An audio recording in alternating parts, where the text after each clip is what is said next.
Hello, my name is Linda Candy Estrada. I am originally the first generation Nicaraguan in my entire family. I was born in 1983 in Anaheim, California. I am the daughter of a National Guardsman here in Nicaragua. My father was actually not my mother's husband.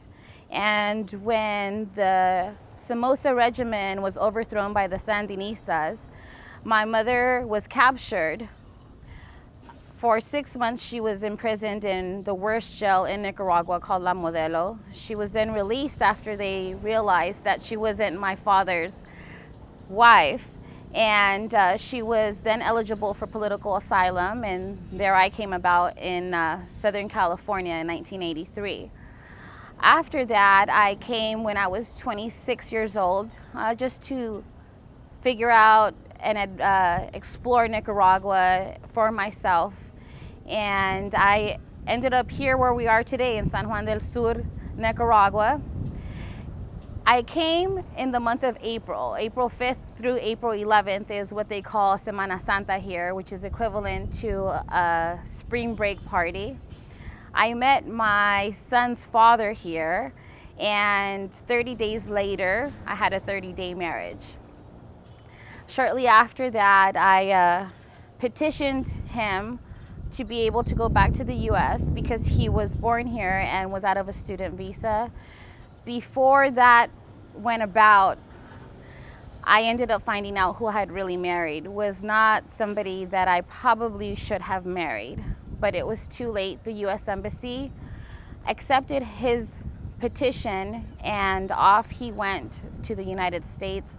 Although I had contacted the US Embassy letting them know that he was a threat to my safety, my unborn child's safety, and the rest of the society in the US.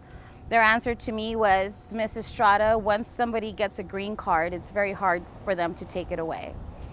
I reunited with this person in San Francisco, California, where the violence continued.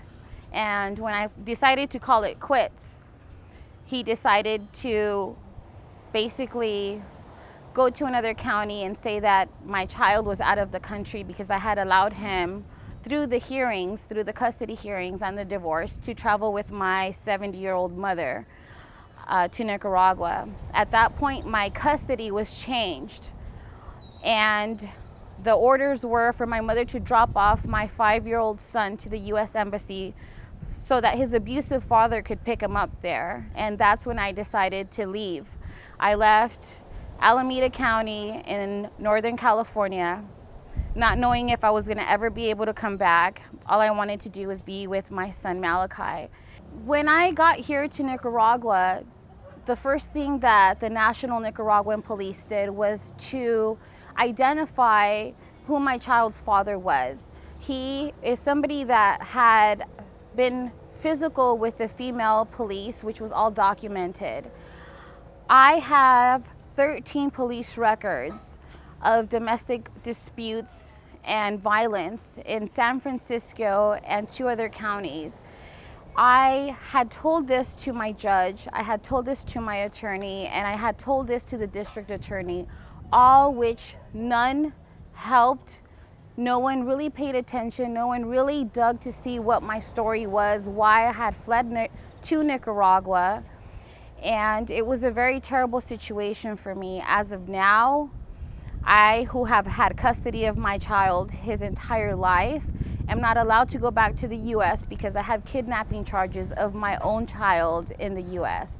I am an American who cannot come back home because of these fallacies created against myself and my situation and my circumstances.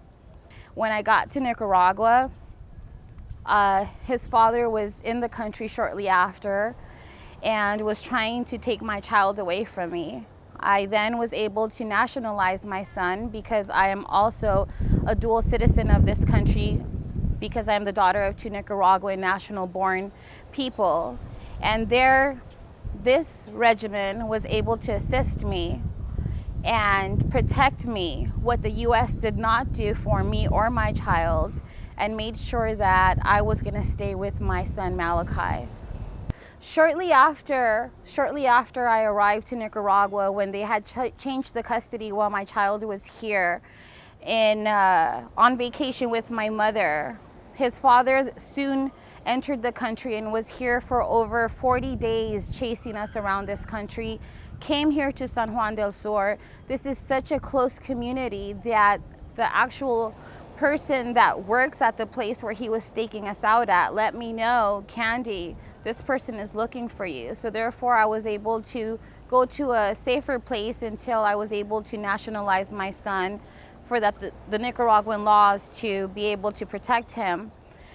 I had left everything behind in Alameda County, Northern California, and my mother had flown in this last year at the end of October to pick up my belongings to ship them here.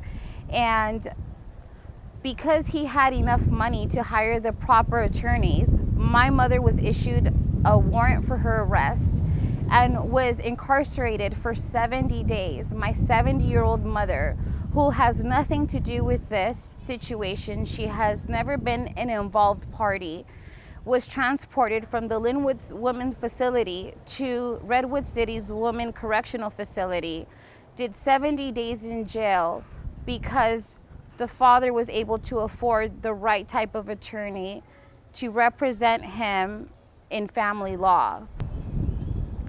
After that, I was able to create a beautiful life for myself, as you can see in the background.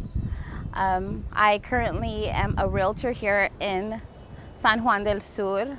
We live a very peaceful life. I feel safe here. I feel that we live a healthy life here, away from drugs, from the rat race. Everyone here in Nicaragua, the nationals, they dream of being in the empire, is what they call it.